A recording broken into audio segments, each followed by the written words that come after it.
Welcome back. Today we're doing a deep dive into Arlene James's A Match Made in Texas. It's quite the story. Oh, absolutely. Yeah. You've got this collision, really, between quiet, small-town Texas faith and, well, the pretty brutal world of professional hockey. Exactly. We're looking at Buffalo Creek meets Stephen Gallow, the star goalie known as the Hangman, who shows up completely broken. And our mission today, really, is to unpack that collision. We want to see how the author uses things like, deep guilt, family duty, and this high-stakes sports contract to force some real internal struggles. We've got plenty to work with: plot details, dialogue, even notes from the author Arlene James. She's written, over 70 novels? That's right. And her own background, rooted in Oklahoma church life near Dallas, you can really see it feeding into the story's themes. Okay, so let's set the scene. Chatham House. Big old antebellum mansion in Buffalo Creek. Right. And the heart of it, at least initially, is Kaylie Chatam. She's 24, a nurse, petite, only 5 feet tall. And she's put her career on hold? Yeah, taking a leave of absence.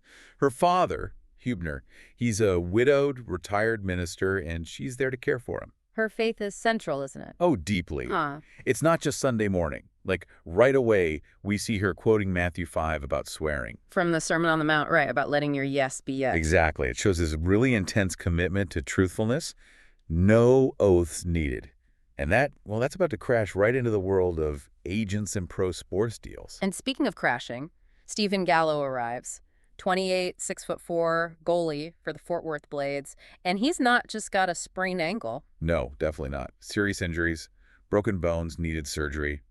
After driving his fancy convertible through 2 walls of his own house. Into the fireplace. You can't make this stuff up. It's dramatic, for sure. And Chatham House is supposed to be his hideout, away from the press. Shielded by Kaylie and the ants. We have to talk about the ants. Oh, the ants are fantastic. They're kind of the gatekeepers, aren't they? Yeah. Creating this protective bubble. There's Hypatia, the regal one sort of in charge. Mm-hmm. And Magnolia, the practical one, the gardener. But Auntie Odd-Eyed Adelia, she steals the show a bit. She really does. Sweet-natured, but these completely wild floral outfits. The text mentions a white and orange daffodil getup. With heavy gold earrings. It paints such a picture. These eccentric women running a charity. They're the perfect cover. Absolutely. And the whole stay is arranged by Stephen's agent, Aaron Doolin. Who's described as a cheerful frat bro type, friends with the local doctor. Right, Brooks Wheeland. And Doolin smooths the way with a hefty contribution to the Ants Charity for Single Parents. So it's kind of like matchmaking wrapped up in charity work. Clever setup. It is.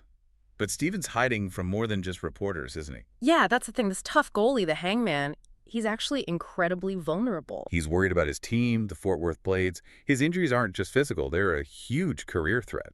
What's the specific fear there? Is it just about healing? Well, partly. But it's also the contract. There's this good conduct clause. And driving your car through your house probably doesn't qualify as good conduct. Exactly. Especially if his backup goalie starts playing really well. He could be out. So that external pressure, that clause, it forces him to confront some internal stuff he's been avoiding. And that ties into a much darker backstory, doesn't it? This isn't just about the recent crash. No, not at all. Right. He's carrying this tremendous guilt. Years ago, there was another car accident he was driving. And his best friend, who was also his cousin Nicholas, he was killed. Wasn't wearing a seatbelt. Oh, wow. Okay. That changes everything. It explains so much. Why he feels his own modern Fort Worth house is so cold compared to the Chatham's place. Why he's cut himself off from his mother in Amsterdam. His mother's a fashion designer. Quite the contrast of Buffalo Creek. Right, half Dutch, half Texan background. But he won't take her calls. He just can't face her, carrying that guilt about Nicholas. Does it surface, like in his recovery? Yeah, he has nightmares. Apparently mutters nig-nig sometimes in his sleep, Nicholas's nickname. And he's defensive. There's a moment he mutters, "I'm not a pansy," trying to keep up that tough exterior. So you've got this huge internal conflict, guilt, fear about his career all happening while he's physically broken. And completely dependent on Kaylie, even though his first impression was, religious nut? Yeah, not exactly a promising start, but he needs her. He finds something in her presence, maybe her faith, that makes him feel found. The book says peaceful, hopeful. Which is interesting given his background and current state. And how he communicates that need is also telling. He asks for a phone, specifically to text her. Easier than talking face to face. Seems like it. He texts her about books he wants, sports, thrillers, sci-fi. It gives him a bit of distance, maybe some control when he feels powerless. So Stephen's finding a sort of fragile peace through Kaylie, but that connection immediately creates another huge problem, right? Oh, absolutely. Hmm. Because Kaylie finding peace, or maybe even something more, with Stephen, that puts her directly in conflict with her father, Hubner. Hubner Chatam, the retired minister. He's the main obstacle, isn't he? He really is. Since his wife died and he had a heart attack, he's become, well, difficult, snide, demanding, very self-centered. And he expects Kaylie's total devotion. He does. He sees it as her duty. Mm. And this is where it gets theologically tricky, you know? How so? He actually uses scripture, pulls verses from 1 Corinthians 7 to basically argue she's called to stay single and serve him. He even compares her to her maiden aunts. Wow. Using scripture to enforce dependency, that's heady. Yeah, it puts Kaylie in this terrible bind. Honor her father, who's using faith to control her, or follow this new feeling, this connection with Stephen, which feels maybe like a different kind of calling. And the conflict just explodes when Hubner finds out who Stephen actually is, right? Right. Not just some injured guy. Bjedner finds out he's a professional hockey player. Yeah. And Hubner's view of pro sports, especially hockey. Let me guess. Not positive. Not at all. Pointless, barbaric violence. That's the quote. Definitely not fitting for a family supposedly bred for boardrooms and pulpits. So it's a culture clash on top of everything else. Huge. Hubner is livid. Accuses Kaylie of lying, of letting him think Stephen was just some broken shell, an older man, no temptation. That word temptation, it's key for Kaylie too, isn't it? Yes, but in a different way. She realizes Stephen is temptation, but not just physically. He tempts her to want more for herself than her father wants for her. And she sees her father's anger comes from fear. Yeah, fear of being alone, fear of change. But she still feels that duty to honor him. It's a massive internal conflict for her. And doesn't the rest of the family get involved? Her brothers? Oh, yes. Hubner calls them in Bayard the banker, Morgan the professor, even Chandler the rodeo pro to help the girl see reason. The whole clan lines up against this relationship. It seems impossible. It really does. Yeah.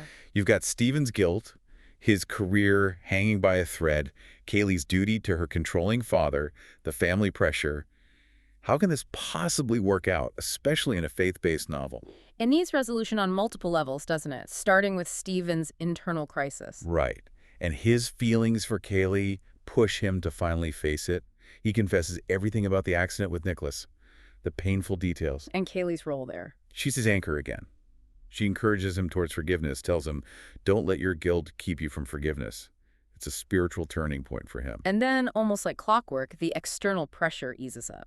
Kind of feels that way. Aaron Doolin, the agent, shows up with news. Good news, I hope? The best. The backup goalie, Kopemski, he's been traded to Canada. Team management says they won't let Stephen go. His job is safe. Huge relief for him, I imagine. Immense. And significantly, Stephen attributes this outcome to prayer. That's a big shift for him, questioning if God even listened before. So the author connects the internal spiritual work with the external resolution of the career threat. Exactly. Address the moral conduct, and the good conduct clause issue dissolves. It fits the narrative's logic. Okay, career secure, guilt addressed. Now the relationship with Kaylie. He proposes. Yeah. And he makes it clear he's not trying to pull her away from her family responsibilities entirely. What does he say? He explicitly says, I have no objection to Mr. Chatham living with us. And then whispers to Kaylie something like, he'd take you any way I can get you. I've always wanted to be a Dune bride. Huh. A bit of humor there. But the biggest hurdle remains Hubner. How does he come around? He can't just suddenly approve of hockey. No, that wouldn't be believable. The resolution there is, well, quite brilliant, narratively speaking. It has to be spiritual for Hubner. So Stephen. Stephen approaches Hubner not as a suitor defying him, but as someone seeking spiritual guidance. He asks Hubner to explain what a personal relationship with God through Jesus Christ means. Oh, wow. Asking the retired minister to minister again. Precisely. It completely shifts the dynamic. It gives Hubner back his sense of purpose, his ministry. Suddenly, Stephen isn't the enemy. He's a soul to guide. Hubner's opposition just melts away because his own core need is met. That really ties it all together. It makes Hubner's change feel earned within the story's world. Mm-hmm. And the final scene wraps it up neatly. Stephen and Kaylie are at church together. A visible sign of their shared path. And Stephen confirms he finally called his mother. Difficult conversation, crying, scolding, then real talk. reconciliation there, too. And they're officially engaged. Yes, big diamond 2-carat marquee cut. And they're planning to build a house near Buffalo Creek. So Hubner isn't left alone. He's integrated into their future. Kaylie doesn't have to choose between duty and love in the end. Exactly. It resolves her central dilemma. A true match made in Texas, forged through forgiveness, reconciliation, and finding purpose again. So we've really walked through some intense stuff here. Deep guilt, family pressures, career jeopardy. And seeing how Stephen and Kaylie navigated it all. It's fascinating how one person's crisis kind of forced everyone around them, from the Hubner to the aunts, to find a new footing. Yeah, those aunts and their slightly eccentric matchmaking. It worked out in the end, didn't it? Their protected environment, that petri dish we talked about, allowed it all to happen. Right. So thinking about all this for you, the listener, Kaylie spent a lot of time hearing scripture, like 1 Corinthians 7, interpreted to mean she was called to stay single to serve her father. A very specific, maybe narrow interpretation of calling. But look what happened. Her relationship, her marriage, it didn't just fulfill her faith, it actually revitalized her father's ministry, brought Stephen to faith, deepened her own spiritual life. It had ripples way beyond just the two of them. So, the thought to leave you with is this. How do we discern a true personal calling? Is it always a fixed path, maybe one dictated by others or tradition, like Hubner initially insisted? Or could it sometimes involve embracing unexpected changes, taking risks, and following a divinely guided shift that maybe looks nothing like the original plan? Something to think about. Until next time.